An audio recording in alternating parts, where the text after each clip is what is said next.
Bonjour à toutes et à tous. Alors, je fais comme tout le monde, hein, je fais ma petite vidéo. Donc, ce message s'adresse bien entendu à l'ensemble des Français, mais plus particulièrement aux militaires. Donc, quand je dis militaires, j'entends par là les militaires d'actifs, les gendarmes, les réservistes, les vétérans, les anciens combattants et tous ceux qui se reconnaîtront dans ce message. Alors, je me présente brièvement, je m'appelle Sébastien, j'ai servi 8 ans dans l'infanterie. Au cours de ces 8 années, j'ai vécu 6 déploiements en opération extérieure, plus bien sûr tout un tas de petits vigipirates et tout ça, quoi. Donc je suis parti 3 fois au Liban, je suis allé en Afghanistan, au Mali, en Centrafrique. Et voilà, alors c'est pourquoi je vous dis ça aujourd'hui. Je vous dis ça parce que très naïvement, quand je me suis engagé à 17 ans et demi, je pensais, en étant soldat de la France, que j'allais défendre mon pays, défendre mon drapeau, défendre mon peuple. Voilà, j'étais fier de tout ça, j'étais vraiment très très fier de tout ça. Et lentement mais sûrement, j'ai un petit peu déchanté pour en arriver à la conclusion à la fin qu'en fait je ne servais pas mon pays et mon peuple, mais je servais ni plus ni moins que les intérêts commerciaux du gouvernement, de l'État et des gens qui les manipulent. Voilà. Donc aujourd'hui, je voudrais faire un message donc à tous les soldats de France. Je ne peux, et je ne le ferai pas, je ne peux vous appeler à la révolte. Je ne peux en aucun cas vous dire allez, coup d'État les gars, on retourne le gouvernement. Je risquerai certainement des grosses poursuites judiciaires pour ça. Par contre, je peux et je vais vous appeler à la réflexion. Ça, je peux le faire. On dit toujours le soldat il n'est pas là pour réfléchir, machin, mais c'est totalement faux. Tout comme un CRS, la base du métier de soldat, c'est le discernement. C'est-à-dire que qui est en face de moi? Qui est en face de moi? Est-ce un ennemi ou est-ce un ami? Me veut-il du bien, me veut-il du mal? Qui est l'ennemi? Est-il devant? Est-il derrière? Est-il au-dessus de moi?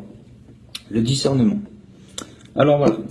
Donc, aujourd'hui, moi, j'ai plus envie de servir les intérêts du gouvernement, notamment pour les simples bonnes raisons que ce gouvernement m'écrase, m'opprime et me manque de respect tous les jours. La télé est allumée, je viens de voir Castacouille et l'autre grand pingouin là, les gars ils nous chient dessus quoi, ouvertement, il n'y a plus de respect quoi.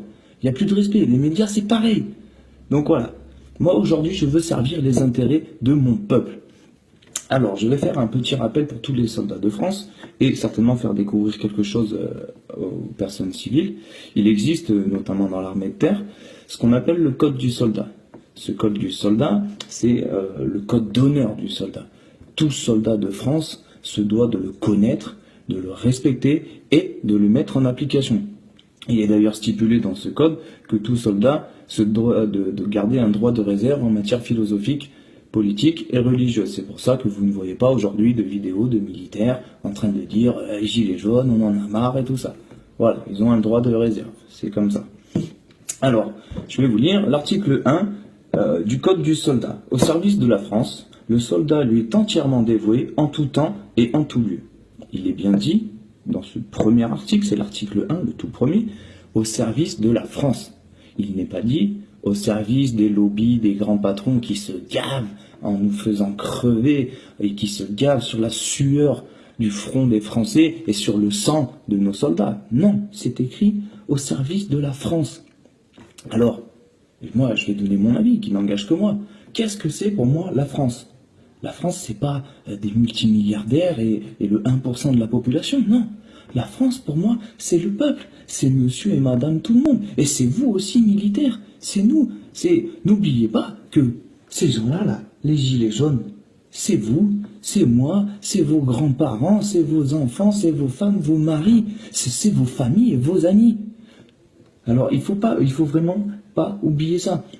Donc, notamment, messieurs les gendarmes, lorsqu'on va vous demander de vous mettre face à la population et peut-être de matraquer, peut-être de gazer, peut-être de boycotter, enfin, tout ce que vous voulez, n'oubliez pas qui est en face de vous.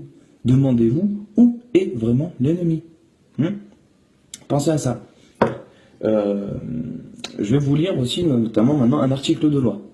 Voilà. Alors, les fonctionnaires doivent se conformer aux instructions de leur supérieur hiérarchique en application des dispositions de l'article 28 alinéa 1er de la loi numéro 83-634 du 13 juillet 1983. Donc ça veut dire quoi? Ça veut dire qu'en gros, chaque fonctionnaire est tenu d'obéir aux ordres de son supérieur. Qu'il soit soldat ou général, il doit toujours obéir aux ordres de son supérieur. Mais, il est dit également, et ça tout le monde, tous les soldats le connaissent, mais très peu l'ont déjà eu l'occasion de le mettre en application, il existe une petite particularité. Une réserve doit cependant être faite lorsque les ordres sont manifestement illégaux et de nature à compromettre gravement un intérêt public. Et ça, c'est très très très important.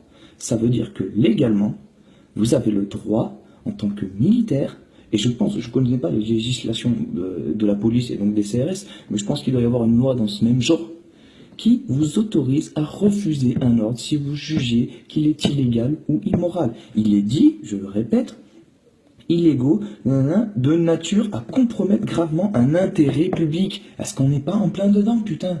Est-ce que c'est pas l'intérêt public? Toute la France, allez, je vais dire une connerie, peut-être 90% de la France est en train de crever. On nous taxe à en crever. On travaille juste pour payer, rien d'autre. Et les petits, tout en haut là, qui donnent les ordres, ils vous donnent des ordres, ils vous disent d'aller nous taper sur la gueule. Mais on est comme vous et vous êtes comme nous. Vous êtes obligé de vous acheter votre propre matos. Vous trouvez ça normal? Vous trouvez ça normal qu'un soldat touche 1300 € par mois? C'est normal ça? Non, c'est pas normal. Alors, réfléchissez.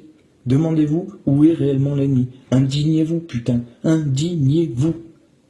Réfléchissez, parlez-en autour de vous. Lorsque vous réciterez le code du soldat, que vous ferez pour les chefs d'équipe, par exemple, que vous ferez apprendre le code du soldat à vos petits gars, et bien lorsque vous lisez les articles, mettez-vous à la place de votre peuple, essayez de retransmettre tout ça sur votre peuple. Lorsque vous serez tous les soldats de France et gendarmes, lorsque vous serez sur vos places d'armes, pendant les couleurs régimentaires, à entonner la Marseillaise, lorsque vous crierez aux armes citoyens, pensez à tous ces gilets jaunes, pensez à tous ces Français qui gueulent, qui crèvent la gueule ouverte.